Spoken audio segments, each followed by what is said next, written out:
Hello and welcome. This is Lisa Jones, and you are listening to the Exploring Death podcast.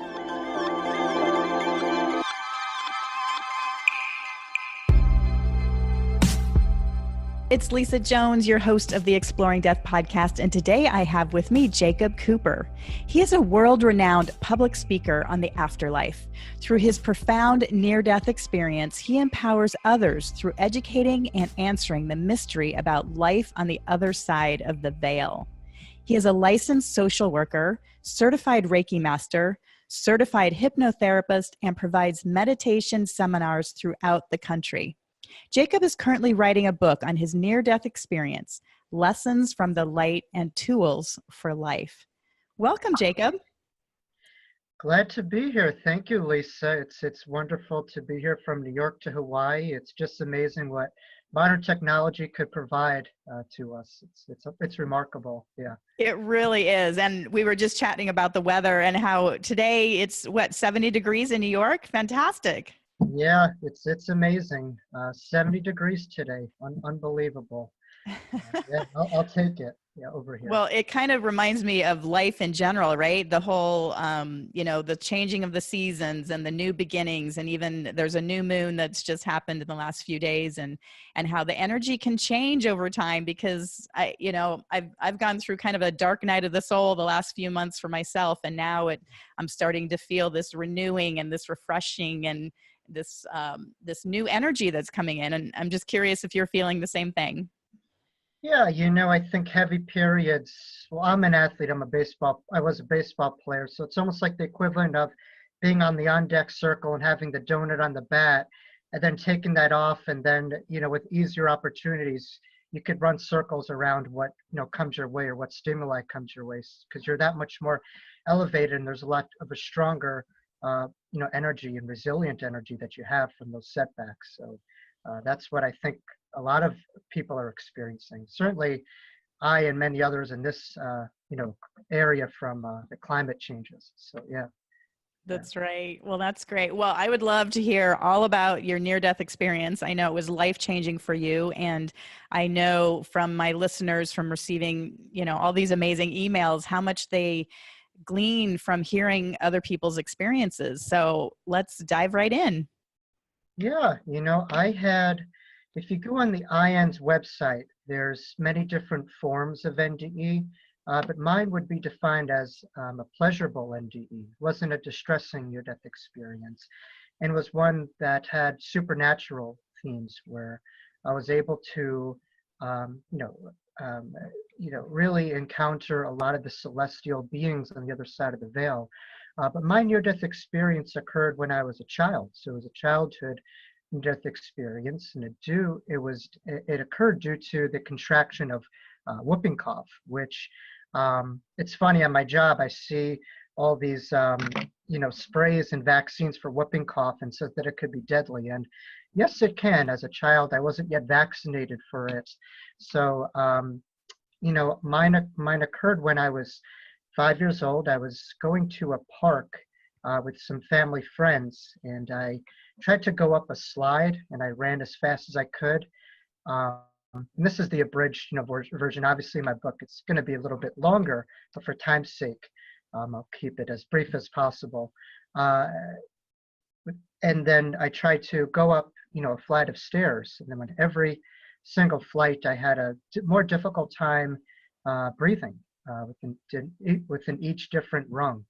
And then, suddenly at the top of the ladder, no pun intended with my name of Jacob from the Bible of Jacob's ladder, I tried to take a deep breath in and nothing came out. And that was the most traumatizing, scariest moment of my life. And I knew that I was suffocating and out of air. And then, that's when every single part of my body, one part at a time begins shutting down, almost like a power breaker in a house where you just flick off all the switches. And, my body was no longer functioning. And so, once that happened, I saw that I was existing within my brain. And at 5 years old, I was able to be in the disembodied state, and I was able to look at my brain and see all the different functionalities of it and all the different parts without even going to medical school or studying neuroscience or anything like that. So it was fascinating at 5 that I was privy to this knowledge and clarity. And then all of a sudden, literally I saw my brain was being deprived of oxygen, and then it just literally just snapped in half, almost as if you take like a plug from a wall and you just yank it as hard as you can, and it just, and then I heard like a huge cracking noise in my brain. And then once my brain began to shut down due to the deprivation of oxygen because of whooping cough, I was unvaccinated, that's when everything began to open. And when I say everything, I mean that my soul or my spirit was disembodied, was out of my body, so I was having an OBE, and I was ascending to another realm, or what I like to call home, and I was crossing over. I felt, we talk about, vibrational frequencies, and so when I was crossing over, I saw my soul, or I was going on a journey, and I could sense the higher vibrational frequencies and the higher octaves that my soul was going into. And then I was able to visit different dimensions within the heavenly realm. I was able to visit what I like to call the palace of the great light, or the palace of God, so to speak. And I saw a lot of angels, flying around this beautiful golden palace, which was right by the back of my head. And it was just magnificent. It was quite familiar, and it was almost too bright where I had to shield not my physical eyes, but my mind's or spiritual eyes from seeing it. It was too empowering. It was too powerful, I'm sorry. And then I was able to hear the harmonic sounds coming out of all the angelic beings, within this palace, within this heavenly dimension. And then at that very moment, I was able to have an understanding of Christ, or what I had, Christ consciousness. Now, bear in mind, I grew up Orthodox Jewish, where Christ was never mentioned.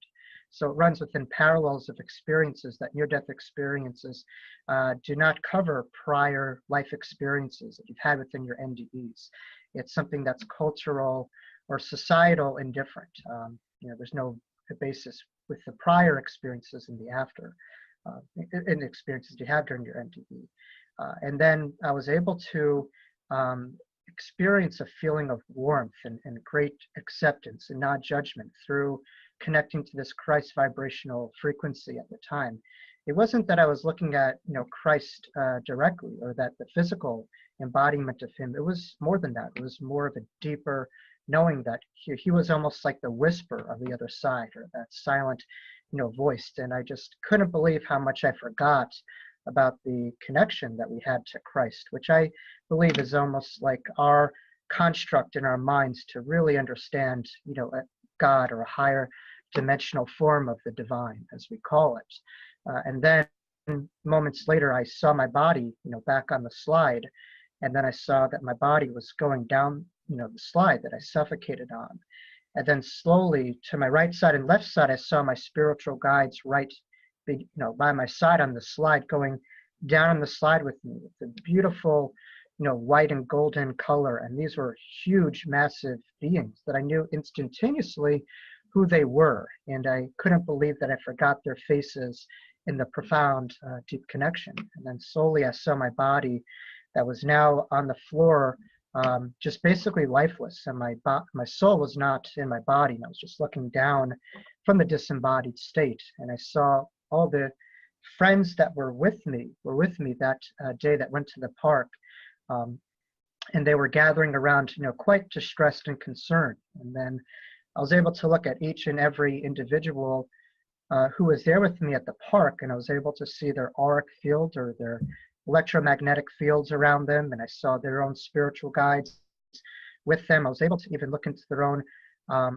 Akashic records and their own life themes and life paths and where they would go. And even my brother, who was there, I saw that he would be going to medical school one day, and he is. And so then I saw a couple other participants, which, for confidentiality and anonymity purposes, I'll keep private, but hopefully within the book, I'll get that green light. But, basically, I tested myself at that moment, because there was this earthly, very kind of like ballpark baseball game kind of guy who I said, okay, I'm going to look at this guy and see, does he have this angelic team? Because I know some people I assume that they have, but I looked into his field and I saw a brilliant red magenta auric field around him.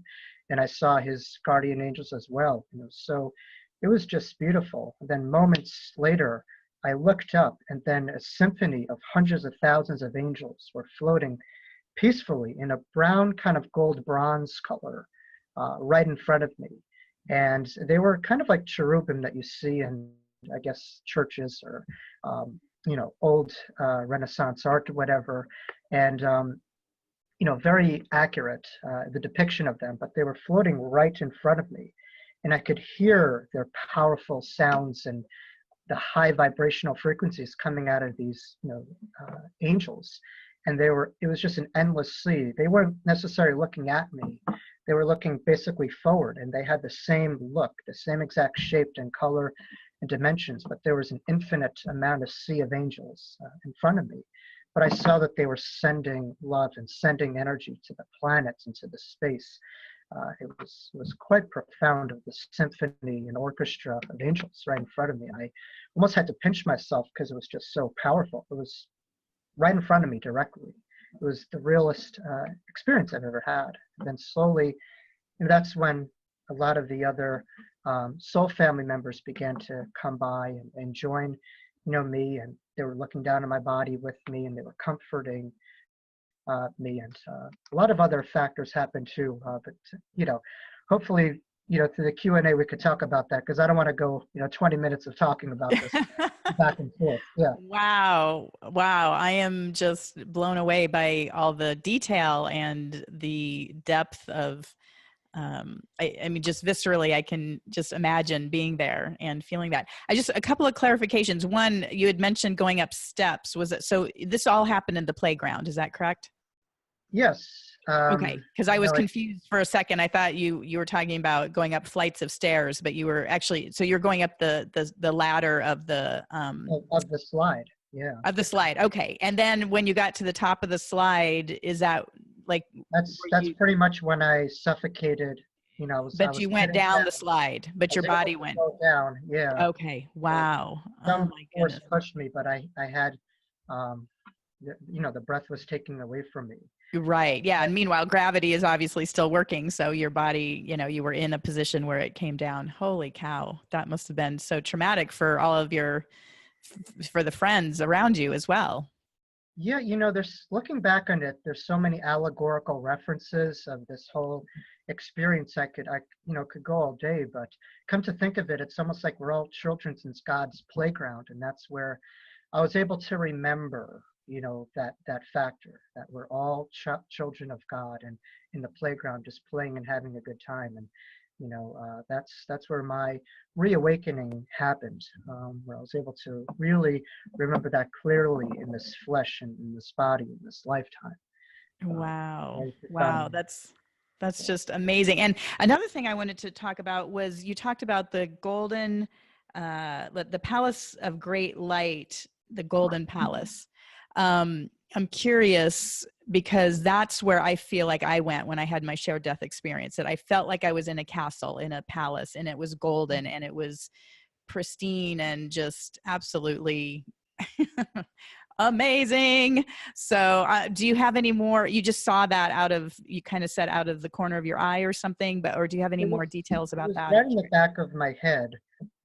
I think the greatest challenge is for all of us is developing that emotional lexicon for our experiences. But yeah, I mean, to me, the greatest understanding that I knew was that's where the house of God basically was, or that great light, the all-knowing, the I am that I am. It was just all that ever is and ever was. Right. But it was a familiar place. It was so powerful that I just had to shield myself. I couldn't look at it for too long because the brightness of that light was so vibrant and potent that I had to almost shield myself. So as a 5-year-old then, how did this, how did it change your life? Were you able to really know the before and the after, as far as your remembering, and did that affect how you moved forward in your life?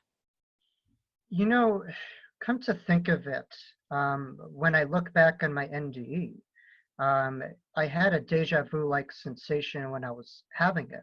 So there's a lot of premonitions that I had. And most children's are quite intuitive, and they're very connected. You know, you think about it, they're just coming to this lifetime fresh and unconditioned.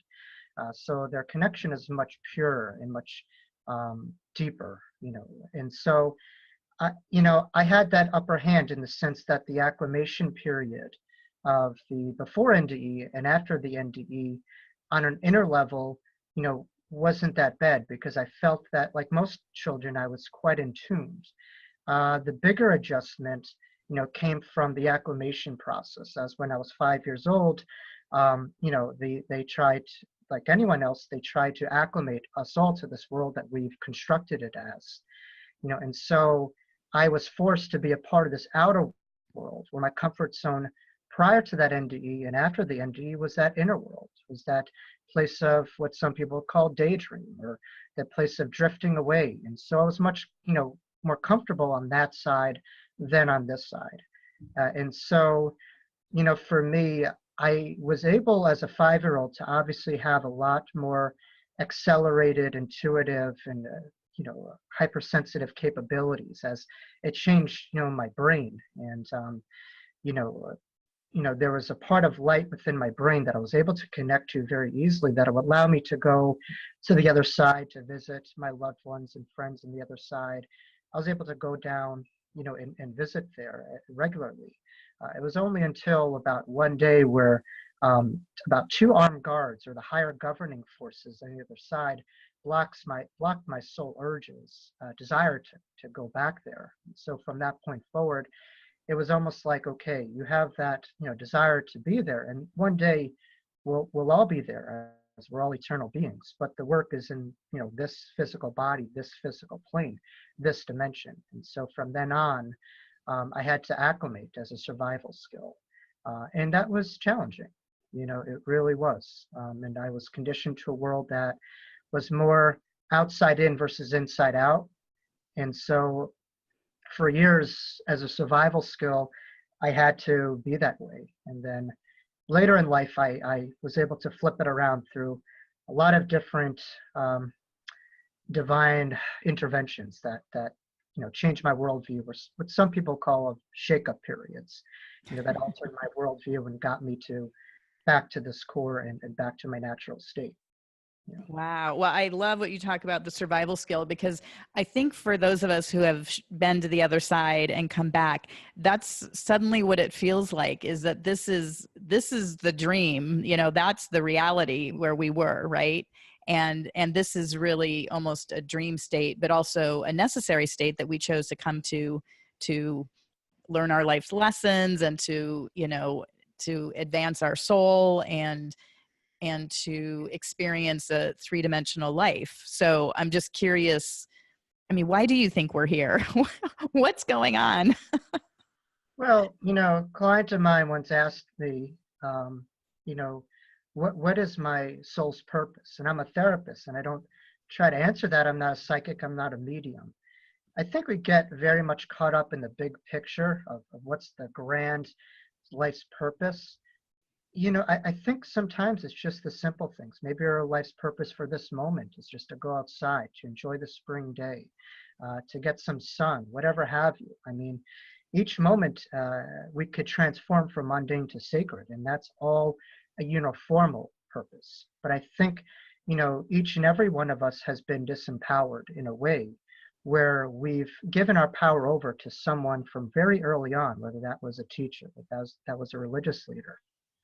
And so we don't feel that we have those answers in our home backyard. And so a lot of people will continue to exude that behavior, and they'll go over to someone else to try to ask them what my life's purpose is. And I think the more that you're able to really tune into yourself and to remove some of that, rubble from your clear connection, the easier it comes. And that comes through a lot of deep practice, deep training. But it's not somewhere out there. It's right here. It's right in your backyard.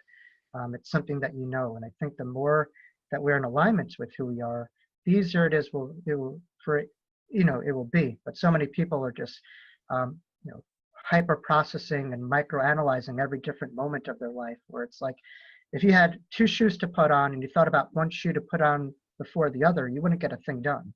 So Right. it's almost like you just sometimes just have to get in flow and be flow ready for life. And just every day we're continually evolving, and we're going to surprise ourselves with our capabilities with each moment. So I love that answer so much because I think it's so true. Everybody is out searching, right? They're out looking. They're looking to find a leader to tell them, a coach to tell them, a therapist to tell them what their life's purpose is. And whenever I channel and people ask that question, what always comes through is that it doesn't matter what you choose, you're going to have a different experience. And that's the whole point. And as you mentioned about being in the moment, it's this moment that is important. It's not this, grand scheme and you're going to get something like you're just trying to get something done so that you can finish everything. There is no finishing.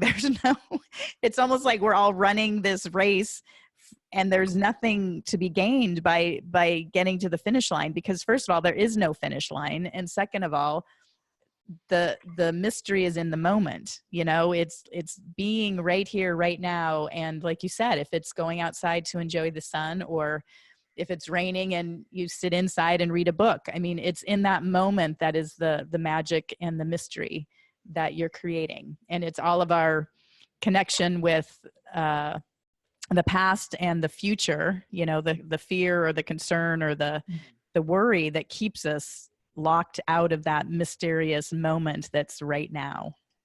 oh yeah, and I think the biggest thing that any healer or anyone involved in this field could provide is empowerment, because we've been, as I said, quite conditioned to be disempowered.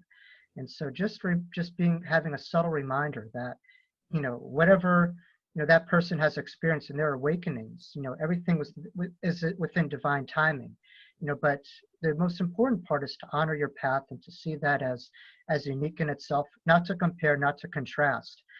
It's funny, I was listening to an interview by Tony Robbins, and he was asking Michael Jordan how he was such a successful basketball player. And Michael says, Tony, I was cut in my high school, at my junior varsity or varsity team, whatever have you. And he said, I was quite upset. But at that moment, I recognized that, what? I'm comparing myself to what others think of me. And I'm comparing myself to my other competition. I have to find ways to connect to who I am and what I'm about. And that's how I'll be successful. And so Michael was very successful because he focused on what he thought his ceiling was, which was never ending. And he wasn't looking outside of himself. I mean, the most competitive guy, but mostly with himself. And he wasn't looking outside of himself with other basketball players, because then that ceiling would be quite limited, right? What someone else does, you would be able to do much differently and much more effectively in your own way. That's your greatest contribution to the universe. And your version of your best is much different than someone else's. So if anything, it's just be Lisa, just be Jake, just be you, and finding out what that's about as day go by. I love that. Oh my gosh, thank you. That's such a great, concise message for people to really just be yourself. I mean, that's really, really what it comes down to, because there's nobody else on this earth that can be you. And I sometimes it comes to me as like we're this giant disco ball, right? And every single one of us has our own facet on that disco ball. And so we can only shine from our own unique perspective, because there's nobody else on that. There's no other piece on that disco ball that can shine out like you can. So anyway, so go be your own disco, piece. Get some Soul Train going. Yeah. That's right. Oh my goodness. So are there any other stories that throughout your life that maybe your NDE really, I'm not quite sure what the question is, other than, do you have a story in your life, maybe synchronicity or coincidence or something that you can attribute to the NDE, or maybe your connection to the other side since having the NDE that really was a pivotal point in your life? Oh, sure. Plenty of chapters and pages are being read on this, so I can't include them all. But, having the NDE, I didn't think it was a big deal. I thought that everyone had it. And so I guess I repressed it and suppressed it.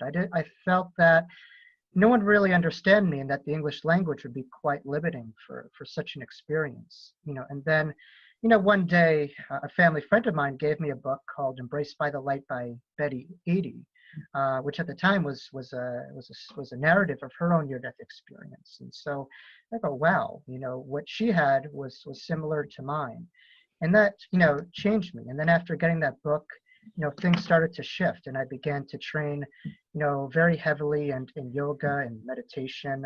I was having a lot of anxiety in my first year of college, and so, I needed other tools other than just physical exercise. So I began, to train very heavily in that. And, so many different mystical experiences happened, during those forms of training, or kind of like the Kundalini awakening, or that second awakening that I had in my later teens.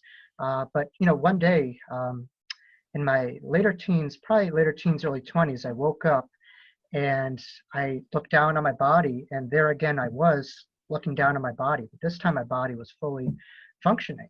And so I was looking down at every different part of it, and I was able to understand that, wow, again, I am bigger than my body, and all these things that I was reading was coming to life. And this lasted for about 2 to 3 weeks of intense peace. I was able to release almost every intensified emotion possible, where at times and I'm not such an emotional guy, I'm a grounded Taurus these days, but I was laughing at the top of my lungs in my room, and I could feel my insides just squeezing and letting out almost all that tension.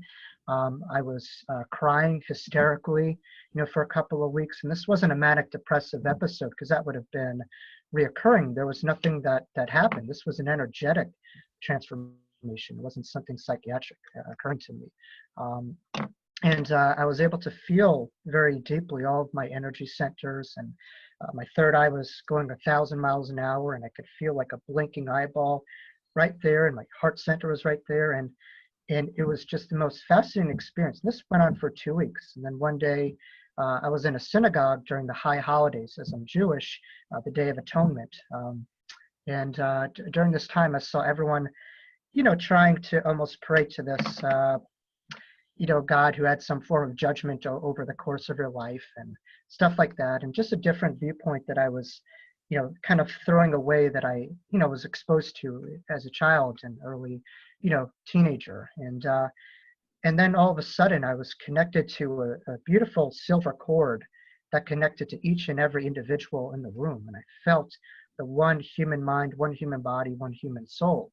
And then slowly I tuned into what I would know to, I guess, as my animal totem.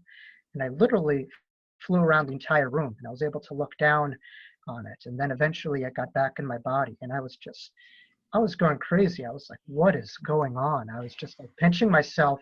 I almost had to decompress my energy because it was so high. And then this lasted a couple more days, but it was the most profound experience. And I do believe we have these breakthrough moments where it's almost like the current shell that you're living in has to change, almost like a lobster, and then you just have this new energetic breakthrough, this new bubble that you break, and you go into a new form of existence and outlook in this human experience. So I'll never forget that moment, because it's one thing to have a knowledge base of all these new age metaphysical terminologies, and it's important to have that, but then again, to experience it is the ultimate truth. I mean, I think that separates us with major religions. This isn't a pursuit of the intellect.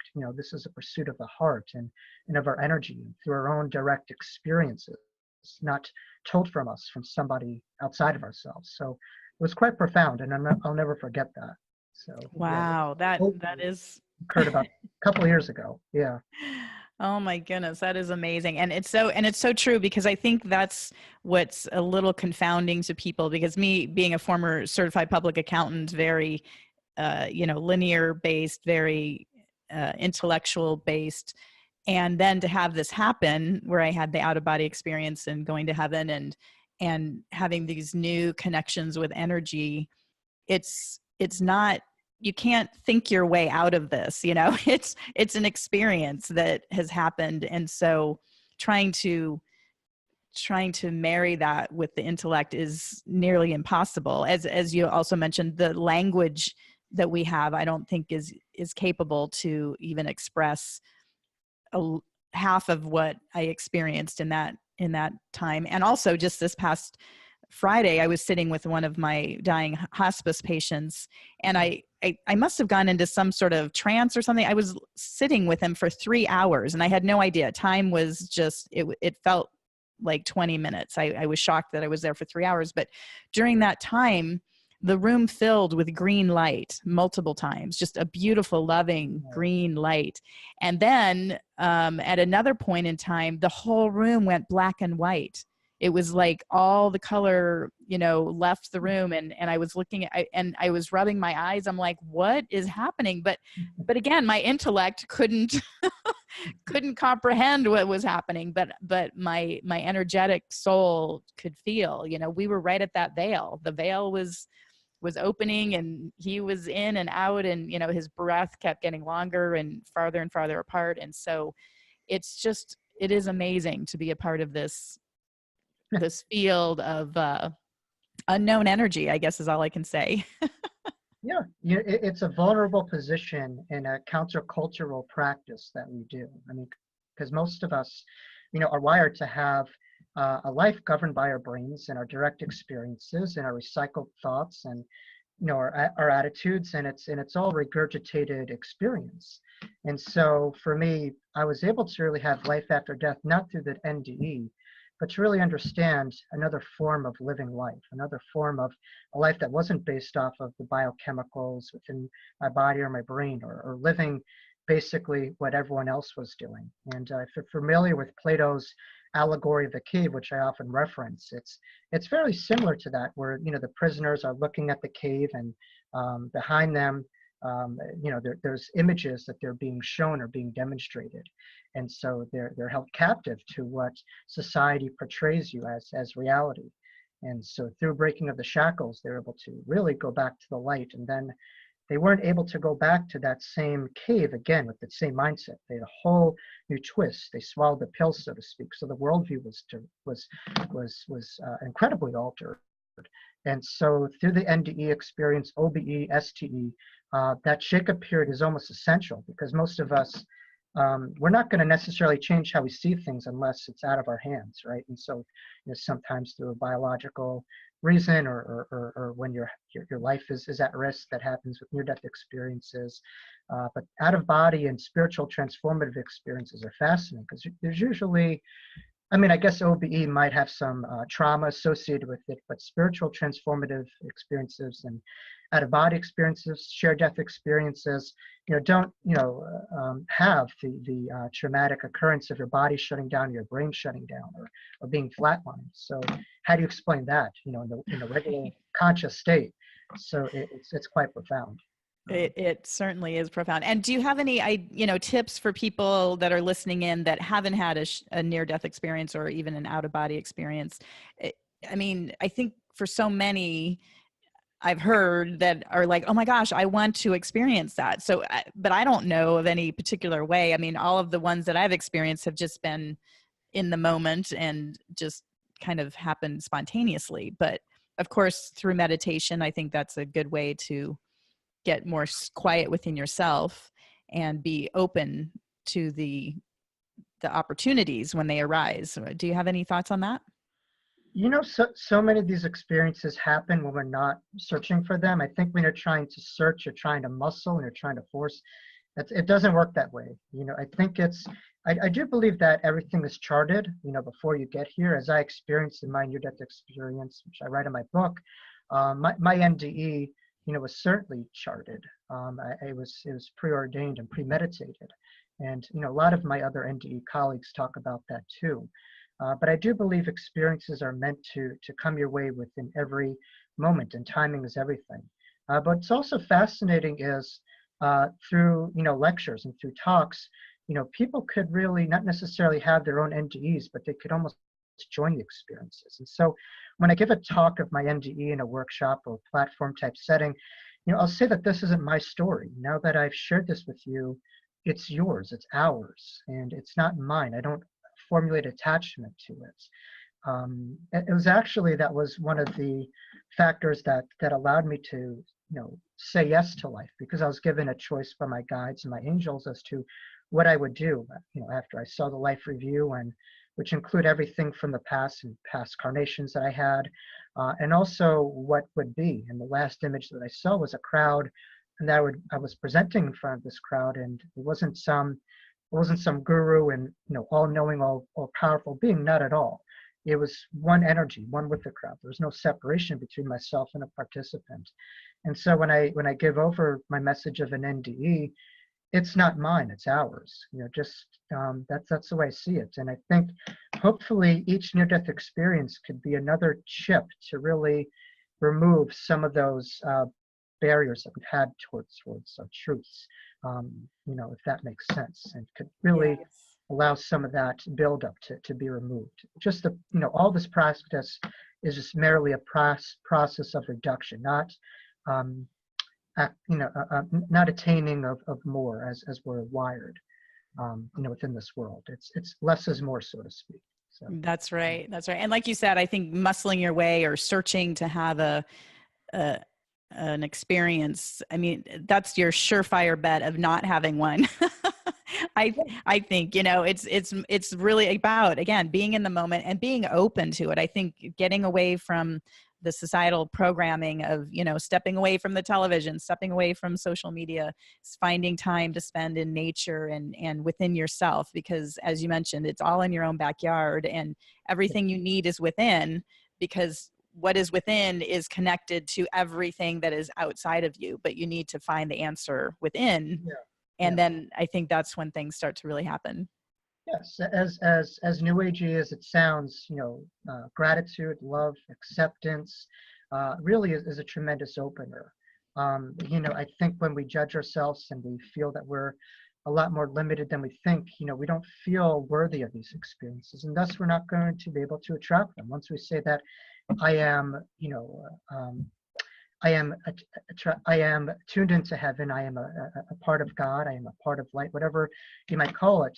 From that vantage point, you're able to attract that experience. But when you see yourself as separate from all these things, or that these things are outside yourselves, it's going to be quite difficult, because when you try to muscle, you try to force, that's not how it goes.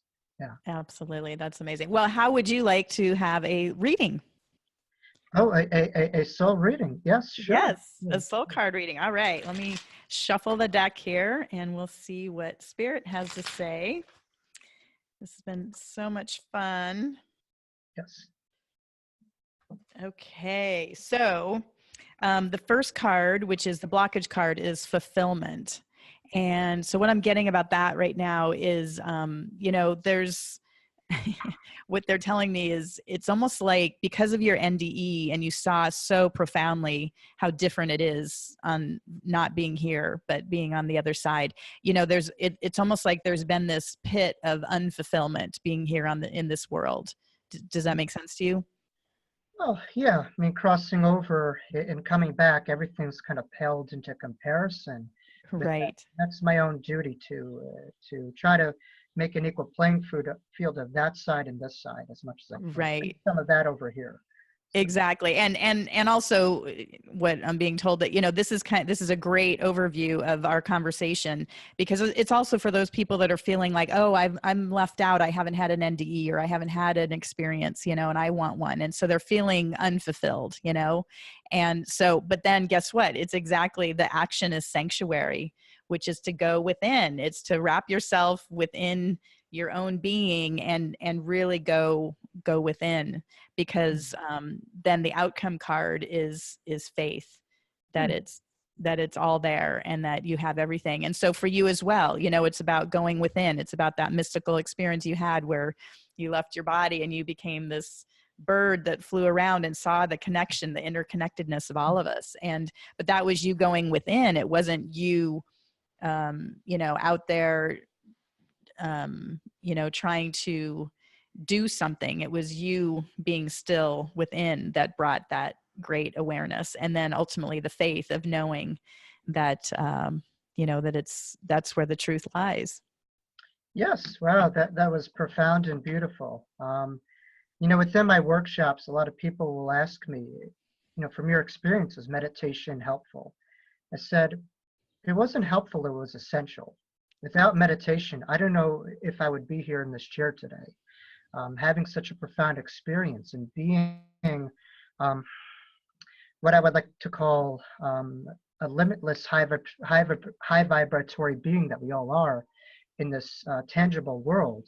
We're given a tough task, and so I really think to be a hybrid infused being, we have to go within, because that's going to allow us to easier navigate this experience. And so we're not going to tune into all those external stimuli to get that temporal high or to go back into our natural state. We'll recognize all those tools are within our own shed, so that makes total sense. That's what I try to do within my work. Yeah, it's fantastic. So do you have any final tips for people listening in that, are kind of searching or needing, I don't know, confirmation or just validation of why we're here and what's happening? I think, like we said before, it's getting simple. So much of us focus on, externals and how that is portrayed to the world. But I'll give people an example. Someone could be pushing carts in a supermarket, and he can have a smile on the face. And that smile, you'll never know where that smile will go, and that could change someone's day. Versus that, maybe let's say investment banker who's doing incredibly well on many of our measurements would be, and not to say that all investment bankers are like this, but they may not, smile at someone. They may not give that love away. And so, I think people get caught up in trying to have these big positions, but really it's getting simple. It's sending love to others. It's being of support to others. It's doing your best that you can to brighten your own day while someone else's day. And eventually, the more that you're able to accept yourself, know thyself, you'll be able to walk through all those destinational paths that you were born to live. Without self-acceptance, it's hard to do. And that comes with practice, within time. It's a life's work. So as Michelangelo would say, keep on chipping at that diamond that's already there. You don't have to add. You just have to chip and mold. And that's what we're all here to do. Yeah. Oh, that's beautiful. That is amazing. So Jake, tell people how they can find you. Yeah, so if anyone is interested in, booking me for a workshop or having a past life regression session, they could go on my webpage at www.jacoblcooper.com. And also I'm on Facebook. You could find me at Jacob Cooper, LMSW-CHRMT. So if anyone's interested in contact me for any inquiries about our interview or any follow-up individual or group type service, that's where you can find me. So, yeah. Fantastic. Wonderful. Well, it's been such a delight talking with you today, and I just loved everything you said. It's profound. Thank you. You as well. It was a pleasure. Thank you. Thank you for listening to the Exploring Death podcast. This podcast is for entertainment purposes only. Before you make any financial or legal decisions, consult a professional. This show is copyrighted by Exploring Death. Written permission must be granted before syndication or rebroadcasting.